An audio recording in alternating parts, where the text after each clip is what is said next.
Irmãos, boa noite. Boa noite. Para mim é uma grande honra, estar aqui com os irmãos nesse culto de louvor e adoração, pelos 10 anos de emancipação da igreja, aniversário da igreja. E eu quero dizer ao pastor Romildo que é uma grande honra estar aqui nesse culto, onde o irmão prega todos os domingos. É uma grande responsabilidade, irmãos, porque o pastor Romildo, nos tempos quando nós éramos seminaristas, ele era o nosso referencial ali no seminário. Todas as vezes que tinha um problema, vamos procurar o pastor Romildo. Na época, seminarista Romildo, cadê ele? Vamos lá, vamos conversar com ele. E foram tempos abençoadores. Quando nós estávamos no seminário, a gente queria que o tempo passasse rápido. 3 anos e meio passa devagar. E depois que passou 2009 a 2012, a gente quer voltar.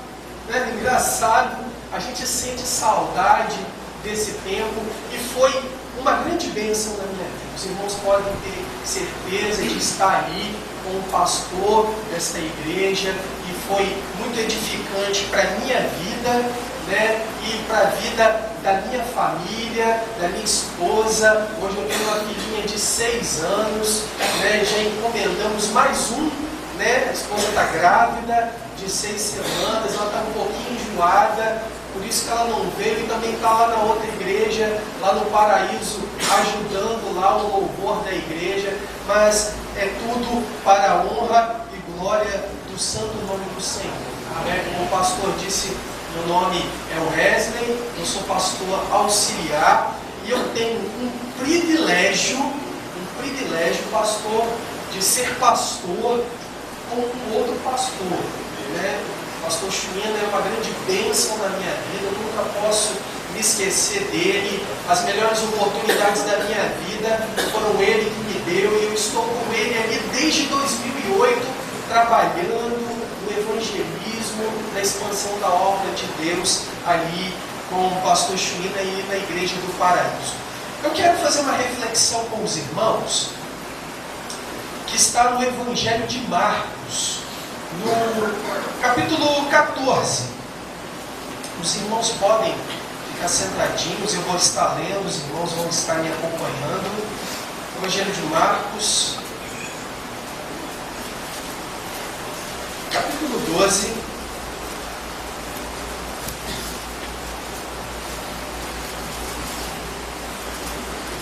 Dos versículos 3 ao 9. Marcos 14,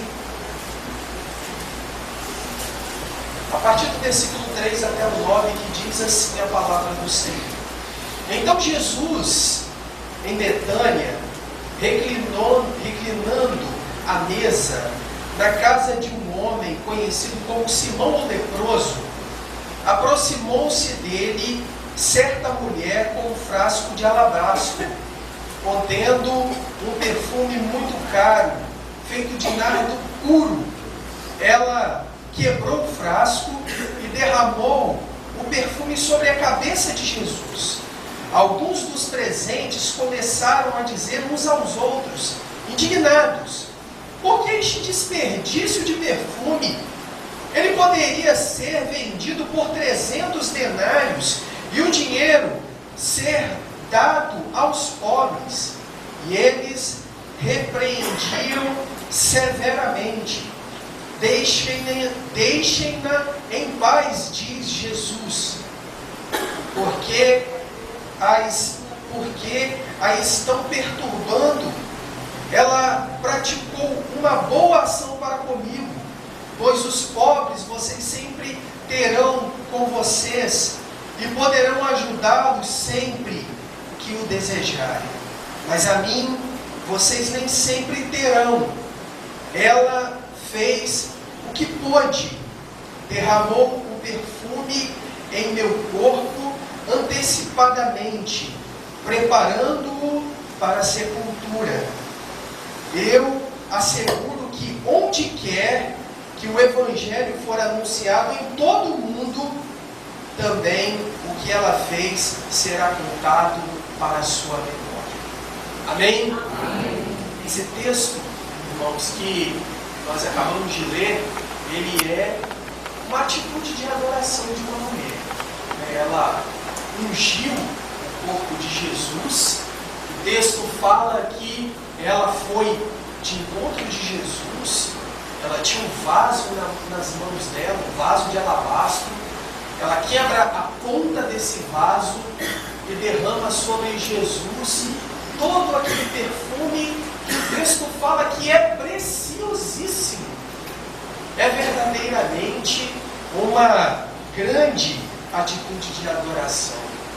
Se nós pudéssemos falar de adoração biblicamente, pudéssemos catalogar a questão da adoração, e se nós formos para o Velho Testamento e formos lá para o Pentateuco, que foram livros escritos por Moisés, onde ali tem as leis cerimoniais, principalmente ali em Levítico, que fala sobre a questão da adoração ao nosso Deus. E se nós catalogarmos aquilo que os profetas falaram, aquilo que os sacerdotes falaram, aquilo que os grandes reis de Israel e Judá falaram acerca da adoração, nós poderíamos resumir em duas palavras: em crer e obedecer. Porque a nossa adoração está vinculada a isso. A nossa adoração está vinculada em crer na palavra de Deus como o nosso manual de ensino e obedecer esse manual, ter uma vida de prática desse manual. Isso me lembra o hino 315, e eu não sou um bom cantor, eu acredito que tem cantoras e cantores aqui muito melhor do que eu, mas eu me lembro que o refrão eu não vou cantar, mas eu vou recitar para os irmãos, que diz assim o hino 315, o refrão que diz assim: crer e observar tudo quanto ordenar, o fiel obedece ao que Cristo mandar. Que refrão lindo, né, irmãos? Que hino de louvor e adoração ao nosso Deus, porque isso está vinculado em crer e obedecer. O fiel que somos nós, obedecemos ao que Cristo manda. Isso é realmente um relacionamento de adoração. A gente sempre ouve alguns clichês, alguns slogans que falam bem assim: a obediência é a chave para o sucesso. E às vezes isso está já cravado na nossa mente, e às vezes fica ali na nossa mente, de forma que não faz parte do meu dia a dia, mas é uma verdade. A obediência faz parte do sucesso. Se você quer ser bem sucedido na sua vida material, espiritual, sentimental, nós precisamos de ser obedientes à palavra de Deus. Isso é a nossa adoração ao Senhor. O texto que nós lemos fala de uma mulher anônima que ofereceu um momento, uma atitude de grande adoração ao nosso Deus. O Evangelho de Mateus e o Evangelho de Marcos que nós lemos, trata ela como anônima. Mas se nós formos lá para o Evangelho de João, lá no capítulo 12, se os irmãos depois quiserem ler em casa ou a sós, ali nos versículos 1, 2 e 3, João, no seu Evangelho, ele evidencia o nome dessa mulher. Ele diz que ela é Maria, irmã de Marta, irmã de Lázaro, aquele que foi ressuscitado por Jesus. E Maria, ela, em uma atitude de adoração, diz o texto que ela vai de encontro a Jesus. E ela derrama sobre ele um perfume preciosíssimo, ao qual Jesus, e eu tento entrar nas entrelinhas desse texto, Jesus ele fica profundamente comovido com aquela atitude tão extravagante, aquela atitude tão maravilhosa, magnífica que ela tem ali. aquela atitude de adoração, ela está ungindo o corpo de Jesus. Ali naquele momento, ela estava na casa de uma pessoa e ela unge o corpo de Jesus. Ele fica profundamente impactado. Ele é impactado com essa atitude dessa mulher, com certeza. E é isso que eu quero dizer para os irmãos nesta noite. Eu quero extrair desse texto e trazer algumas reflexões para os irmãos nesta noite, reflexões práticas para a nossa vida espiritual, para a minha vida espiritual, para a sua vida espiritual, atitudes da adoração dessa mulher e que nós podemos trazer para a nossa vida espiritual. A primeira coisa que eu posso destacar para os irmãos, e eu gostaria que os irmãos me acompanhassem na Bíblia, aqui no capítulo 14 de Marcos, é que ela foi ao encontro de Jesus e abriu o seu coração. Eu quero ler de novo o versículo 3. Me acompanhe, por favor. Diz assim: estando Jesus em Betânia, reclinado à mesa na casa de um homem conhecido como Simão, o leproso, aproximou-se dele certa mulher com um frasco de alabastro contendo um perfume muito caro, feito de nardo puro. Ela quebrou o frasco e derramou o perfume sobre a cabeça de Jesus. Eu quero destacar aqui o início do versículo, que diz assim: estando Jesus em Betânia, reclinado à mesa na casa de um homem conhecido como Simão, o leproso. Eu gostaria de perguntar para os irmãos: será que Simão era leproso? Será que ele realmente era leproso? Certamente não, irmãos.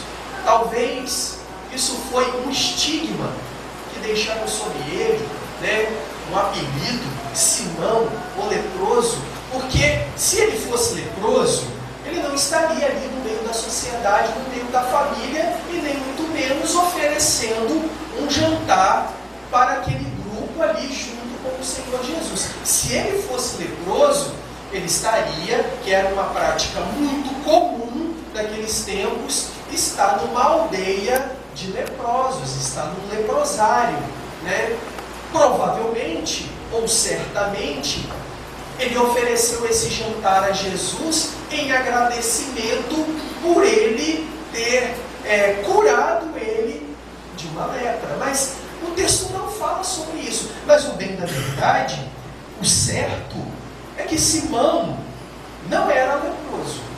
Estava ali oferecendo um jantar. A gente não sabe se Simão era parente de Maria, ou se ele simplesmente convidou Maria e os seus irmãos Lázaro e Marta para estarem ali. O certo é que Maria estava nesse jantar, e nesse jantar ela teve uma atitude de adoração maravilhosa.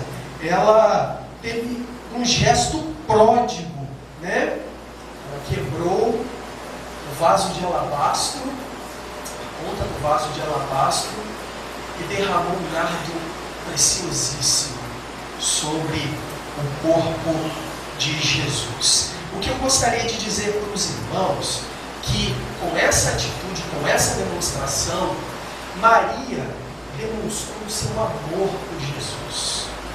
E isso é maravilhoso, porque nós podemos aprender com ela. Nós precisamos de amar o nosso Deus, buscá-lo como a gente puder, de todo o nosso coração, e ela pôde. E ela ofereceu esse bem preciosíssimo. Ela amava Jesus. E a prova disso tudo, dessa entrega da sua vida para o Senhor Jesus, foi o seu amor.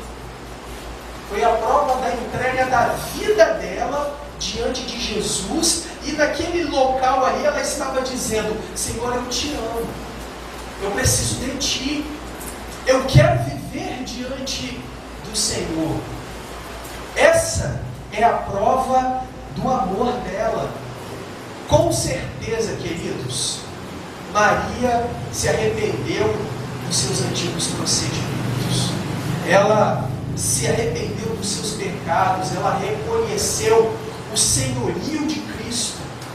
E nós podemos ver na vida de Maria os seus frutos de arrependimento. Porque se nós pudéssemos fazer uma síntese do que significa arrependimento, arrependimento significa uma mudança de atitude. E ela mudou sua atitude.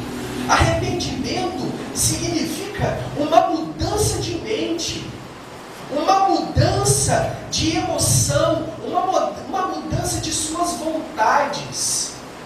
Arrependimento é ter convicção que um dia a pessoa viveu no pecado e a partir daquele momento ali, daquela atitude de arrependimento, de conversão, ela decide viver unicamente e exclusivamente para o nosso Senhor Deus.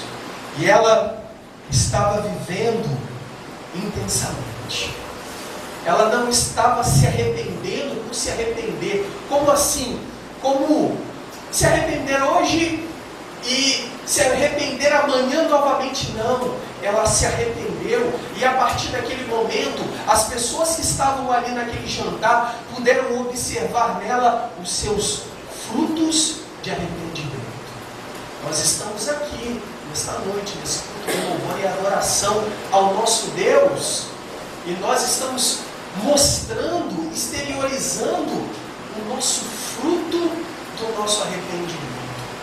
Eu quero dizer a você que ainda não aceitou a Jesus, que ainda não se arrependeu, que ainda não teve essa experiência tão magnífica com o nosso Deus, essa é a noite, esse é o momento de você se arrepender profundamente, como Maria se arrependeu e decidiu viver uma vida intensa, profunda na presença de Deus.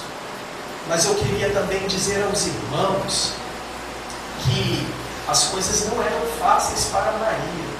A mulher dos tempos de Jesus, os irmãos sabem disso, que elas eram muito discriminadas. A lei mosaica, que ainda imperava nos tempos de Jesus, dizia que a mulher era inferior ao homem. A mulher era perseguida pela lei, ela não tinha nenhum valor diante da sociedade. Na verdade, a mulher, nos tempos da lei, ela era marginalizada, ela não tinha direitos. Mas Maria, independentemente do que a lei dizia, ela queria oferecer o seu melhor ao Senhor. Ela quis oferecer o que ela pôde ao Senhor Jesus. O versículo 8 fala sobre isso, me acompanhe. Olha só o que diz aqui no início do versículo 8. Ela fez o que pôde, derramou o perfume em seu corpo, antecipadamente preparando-o para a sepultura.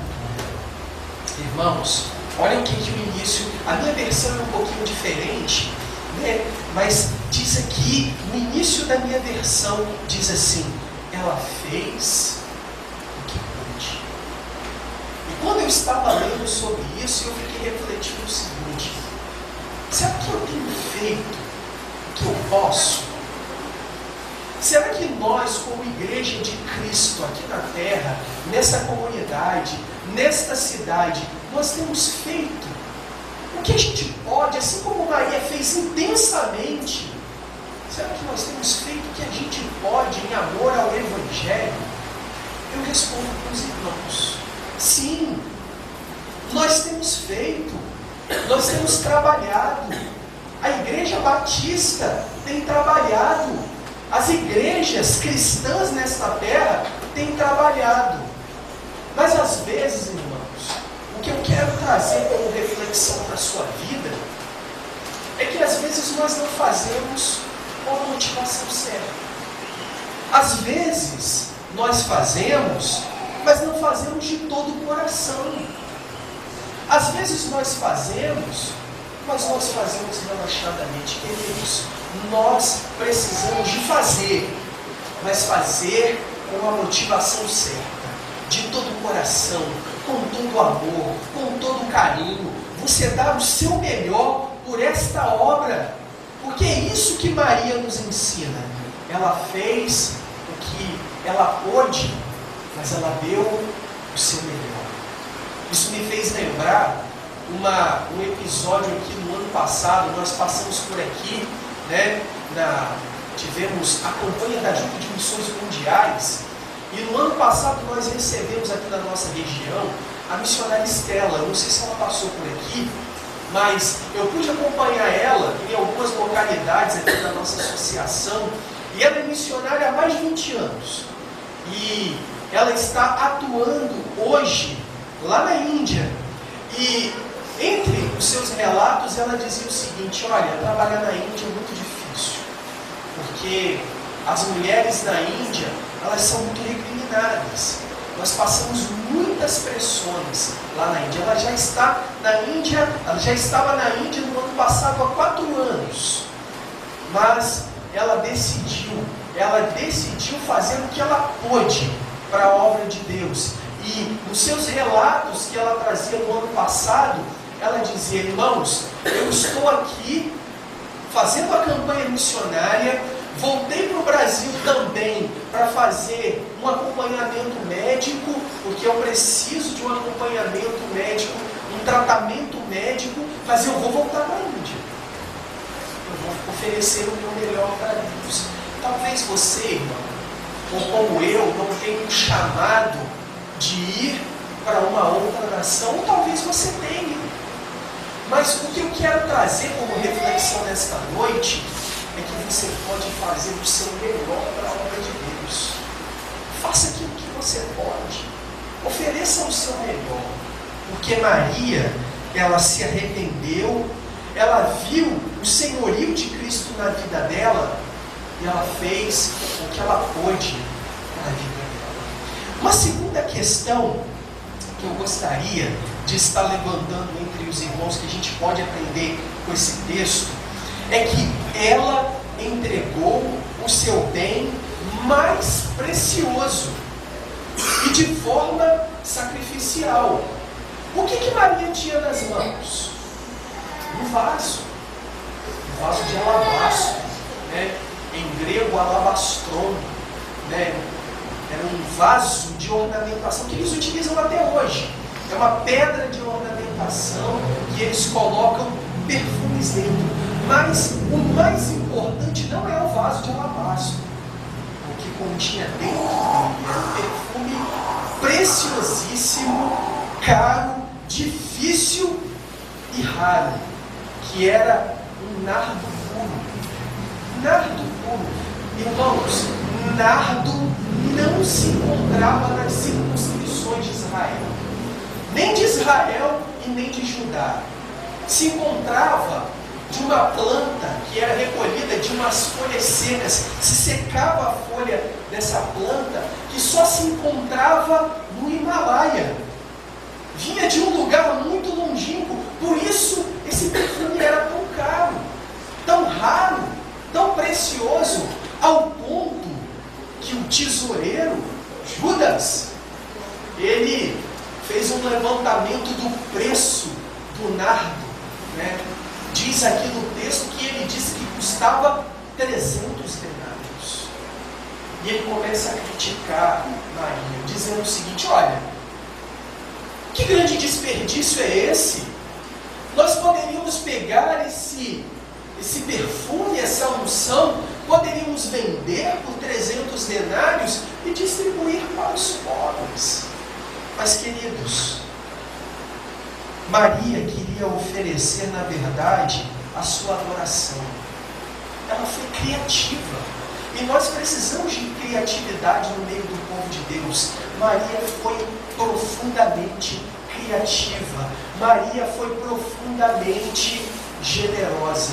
E eu queria deixar um destaque para os irmãos, o seguinte: Judas disse que ela desperdiçou aquele perfume preciosíssimo em Jesus, mas Judas desperdiçou a sua própria vida. Não é verdade? Ela desperdiçou algo em adoração ao nosso Deus.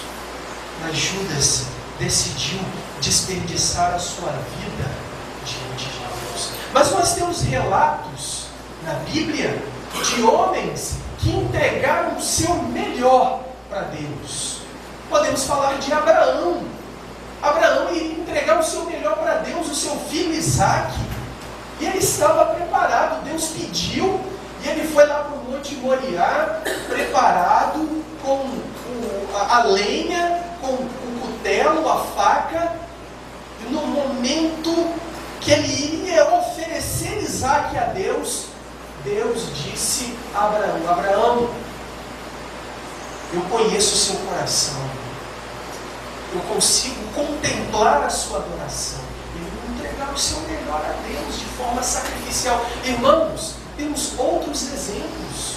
Uma mulher, Ana, esposa de Eucana, durante tanto tempo ela orou pedindo um filho a Deus, ela era estéril. E Deus dá a oportunidade que ela tenha um filho. E ela disse para o Senhor: olha, se eu tiver um filho, o meu primeiro filho, eu vou entregar para a obra de Deus, o santuário. E assim ela fez. Ela teve o seu primeiro filho, Samuel, e ela entregou ao templo. E esse homem, Samuel, foi o grande último juiz de Israel. Aquele que ungiu o rei Saul e o rei Davi. E se nós pudéssemos falar do rei Davi, quantas vezes ele entregou o seu melhor para Deus de forma sacrificial? Tanto que ele ficou conhecido como um homem segundo o coração de Deus. Queridos, nós precisamos de entregar o nosso melhor a Deus. Mas eu quero fazer uma parte com os irmãos. Eu estava refletindo lá em casa sobre esse texto. O seguinte, pensem só comigo. Entrem no meu pensamento. Se der para os irmãos entrarem. Ninguém em sã consciência compra um perfume tão caro para desperdiçar ou oferecer em adoração ao nosso Deus. Que pessoa compraria um perfume? Porque, queridos, olha só, 300 denários era muito dinheiro. Era um dinheiro muito alto. Eu tentei fazer um paralelo entre 300 denários e os nossos valores monetários de hoje. Eu não consegui mensurar. Porque 300 denários é um valor altíssimo. Um dia de trabalho de um judeu ou de um hebreu era um denário. Ou seja, ele tinha que trabalhar quase um ano para juntar 300 denários. E naqueles tempos era impossível juntar 300 denários. Por quê? Porque o povo de Israel pagava muitos impostos aos romanos. Então era impossível juntar 300 denários naquele tempo. E eu fico pensando, por que Maria, uma pessoa tão simples, tinha um frasco com um perfume tão caro, né? Pensa, e ela tem uma pessoa tão simples ter um perfume tão caro.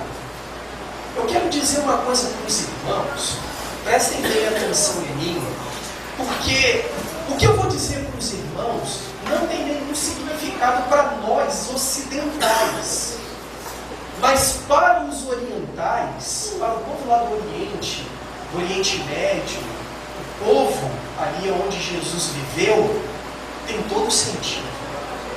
As mulheres de Israel, as mulheres do Oriente, elas tinham o costume de juntar um perfume desde criança, gota a gota, era gota a gota, irmãos, denário a denário.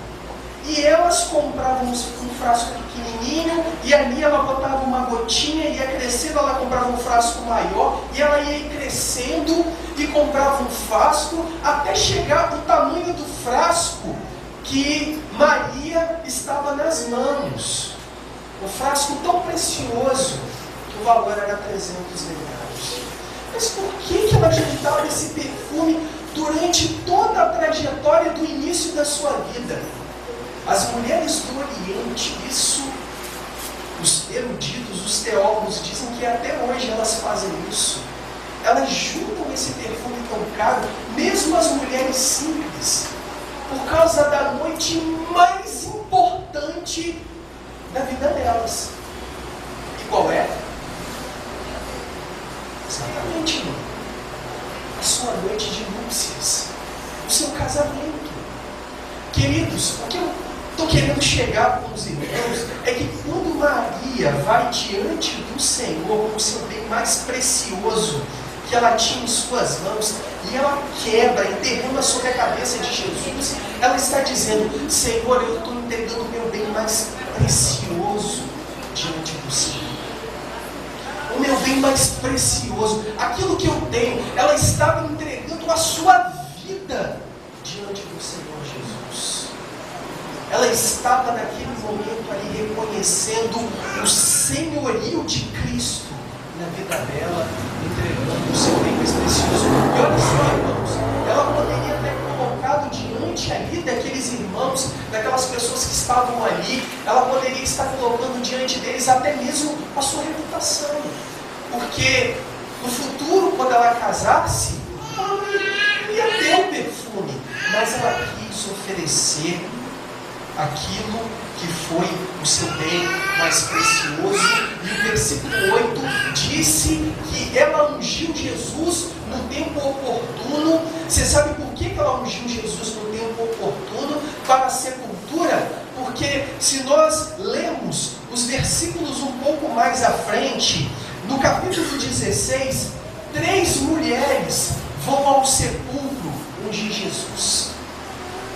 O mesmo nardo, o mesmo perfume, o mesmo preço. 3 mulheres: Maria Madalena, Salomé e Maria, mãe de Tiago. Salomé, em algumas versões, está Joana, mas eram 3 mulheres.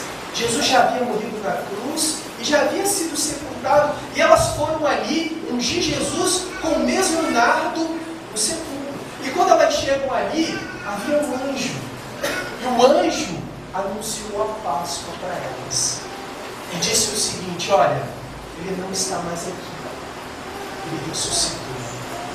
Maria, irmãos, ungiu Jesus de forma sacrificial com o seu bem mais precioso.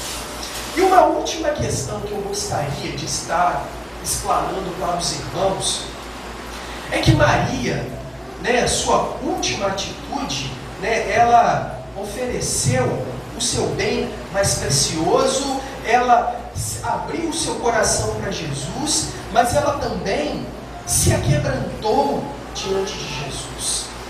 E a palavra quebrantamento aqui nesse texto significa doar-se. Ela se doou para Jesus.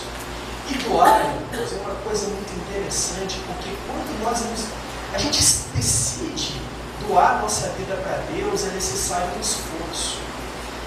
Eu fico imaginando quantas dificuldades os irmãos passaram para estar aqui nesta noite, para adorar o nome do nosso Deus. E ela se doou. Josué capítulo 1, versículo do 1 ao 9 diz que nós precisamos nos esforçar, ter bom ânimo. E doação aqui, nesse aspecto, ela simplesmente, realmente entregou o seu melhor, porque ela ungiu Jesus, ela se antecipou, ela fez o melhor no tempo oportuno. Ela ofereceu a sua adoração no tempo certo. E a nossa adoração, queridos, é o hoje. Se existe alguém aqui que ainda não aceitou a Cristo como Salvador, o tempo é hoje, o tempo é oportuno. Nós ainda estamos no tempo de receber Jesus como o único suficiente Salvador de nossas vidas. O tempo é oportuno. O tempo é o agora.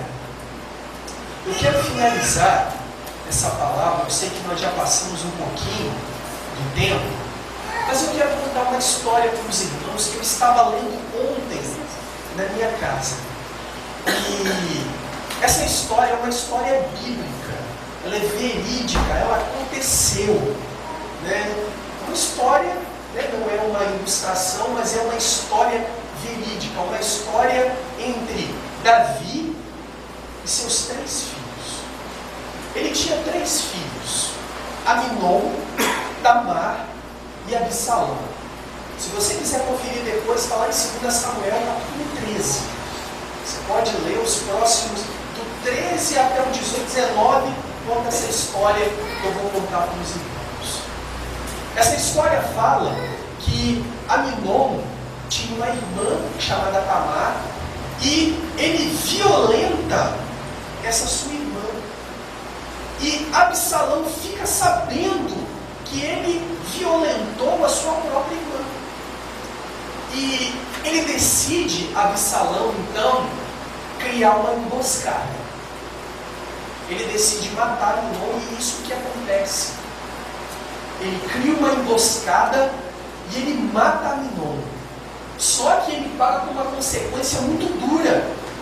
Quando Davi sabe disso, Davi rasga suas vestes. Imediatamente, Absalão, que matou Aminon, foge das circunscrições de Israel. Ele foge dali e diz o texto não fala sobre isso, mas se você juntar o tempo, Davi fica 11 anos, marca esse tempo aí na sua cabecinha, 11 anos sem falar com Absalão. Passa um período de 2 anos, desses 11 anos, Joabe, que era um general muito próximo de Davi, e vê a angústia na vida de Davi, e também vê a angústia na vida de Absalão, ele decide aproximar os dois. Mas Davi diz o seguinte: olha, ele pode voltar, mas eu não vou falar com ele. Não vou falar com ele. Ele pode viver aqui em Israel, aqui em Jerusalém, mas com ele eu não falo. Então, queridos, passa-se um tempo, Absalão volta, ele mora ali, não continua não conversa com seu pai. Passa-se mais 5 anos, um total de 7. E Absalão não suporta, então ele escreve uma carta e fala bem assim: papai, eu preciso falar com o Senhor precisa de me receber, fala comigo. Então, Davi decide receber Absalão lá no palácio.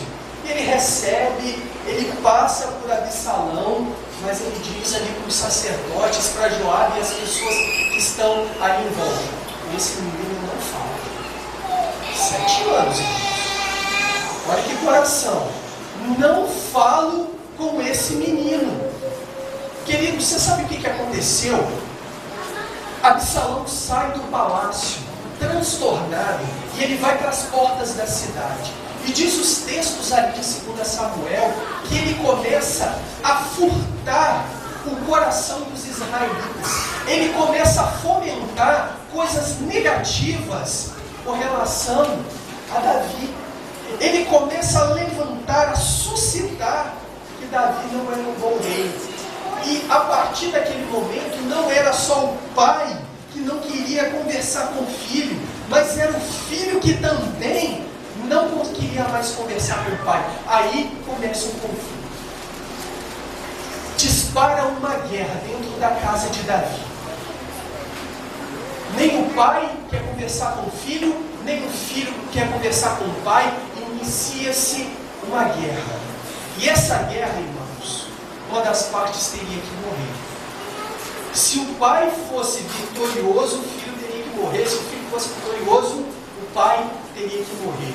Resumindo, Davi foge de Jerusalém. Ele vai para uma região chamada Manaim, junto com o seu exército. E Absalão toma conta do palácio. Mas ele decide ir atrás dos exércitos de Davi. Já se passaram 11 anos. E os exércitos de Davi aproveitam a oportunidade e matam Absalão. Esse é o ponto que eu quero chegar com os irmãos.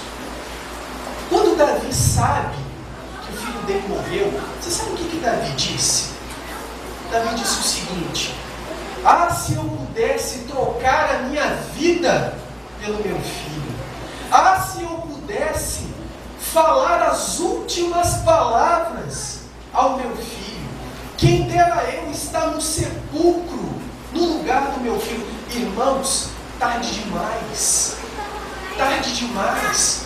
O tempo oportuno já havia se passado. Ele poderia ter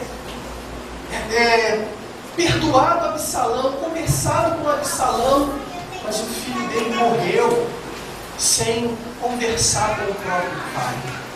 O que eu quero trazer para a sua reflexão nesta noite é o seguinte: o que você precisar de fazer, faça. O tempo é o agora, o tempo é oportuno. Se você precisa de pedir perdão a alguém, faça agora. Se você precisa de fazer uma ligação, fazer um telefonema para alguém que está longe, que há anos você não faz, que você não fala, faça, porque o tempo é agora, irmãos. A nossa vida é muito rápida, é muito passageira, e daqui a uns tempos nós estamos sendo recolhidos aos céus. Então, faça o seu melhor para Deus, porque Maria ungiu Jesus no tempo oportuno. E o mais interessante disso tudo, que no capítulo 9, ela recebe um elogio. É bom receber um elogio? É bom receber um elogio da namorada, do esposo, receber um elogio do pastor. É bom, né, pastor? Maravilhoso. Mas imagine receber um elogio do próprio Deus. E eu finalizo a minha palavra dizendo, o versículo 9, que está aqui, o versículo 9, diz assim: eu asseguro que por onde quer que o Evangelho for anunciado, em todo o mundo, também o que ela fez será contado para a sua memória. Olha que elogio lindo, irmãos, que coisa linda. Ela é elogiada pelo próprio Deus. Olha, o que ela fez por mim será para sempre em memória para todos. Vamos orar? Eu quero dizer para você que o tempo é hoje. O tempo é agora. Eu quero que você feche os seus olhos e reflita no mais profundo do seu coração e diga assim: Senhor, sonda o meu coração. Porque eu preciso do Senhor, eu preciso de ouvir a Tua voz, eu preciso de me encher do Teu Espírito, para que eu possa entender que eu preciso do Senhor em todos os momentos de minha vida, que eu preciso de perdoar, que eu preciso de amar, que eu preciso de viver essa obra intensamente, porque o tempo é agora, o tempo é oportuno. E se porventura você ainda não aceitou Jesus como o único suficiente Salvador da sua vida, aceite aí, aonde você está. Eu não vou pedir para você levantar a sua mão. No final do culto você pode se achegar ao pastor Romildo e dizer: pastor, eu aceitei, e a partir de agora eu quero viver para Cristo e quero trabalhar na obra de Deus, quero ser batizado e quero morrer para o mundo e viver para Deus. Faça essa oração, peça ao Senhor: Senhor, toque no meu coração, derrame o Teu poder e a Tua graça no meu coração. Senhor, nós queremos Te agradecer, ó Deus, por esses momentos tão abençoados, esse culto de louvor e adoração que passamos aqui, ó Deus. Tu és um Deus magnífico, maravilhoso, ó Deus, e nós queremos, ó Deus, ter a atitude de adoração de Maria. como ela se arrependeu e mostrou os seus frutos de arrependimento, como ela entregou o seu bem mais precioso, como ela se aproximou do Senhor e se aquebrantou, e no momento oportuno ela ofereceu a sua adoração. Meu Pai, coloca dentro do nosso coração que o tempo é o agora.